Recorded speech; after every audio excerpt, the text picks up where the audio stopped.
In today's video, I'm going to teach you how to get a Miro virtual board account. Miro is an online collaborative whiteboard platform that's great for brainstorming, planning, and working with remote teams. By the end of this guide, you'll have your account set up and ready to use for all your creative and professional projects. First, let's head over to Miro.com.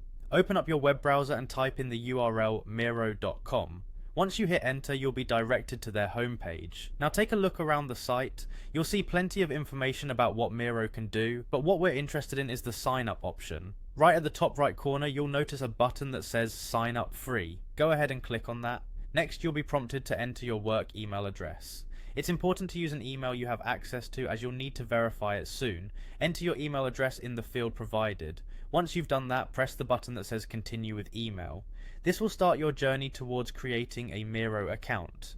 Now, we need to confirm your email, so head over to your email inbox, open up your preferred email client and look for an email from Miro. If it doesn't appear right away, give it a moment and check your spam or junk folders just in case. Once you find the email, open it and click on the link that says log into my Miro account. This will verify your email address and direct you to Miro's website.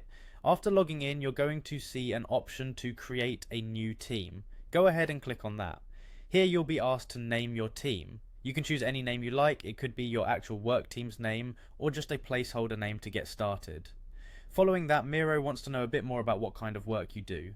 You'll see an option to select the work category that best matches what you're planning to do with Miro. Choose whatever fits your needs best and move on to the next category, which is selecting your role within the organization. Similarly, make your selection to help Miro tailor your experience. Now, Miro needs to know if this is your first time using the platform. You'll be prompted to answer a quick yes or no. Then you'll be asked about the size of your company. Select the option that closely matches your organization's size and you're almost there.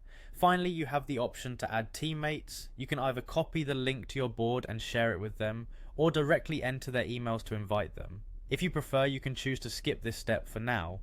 And that's it. Now you can choose to start from scratch, set a password for your account, and confirm it by clicking Set Password. Congratulations, you're now set up and ready to explore Miro's vast functionalities.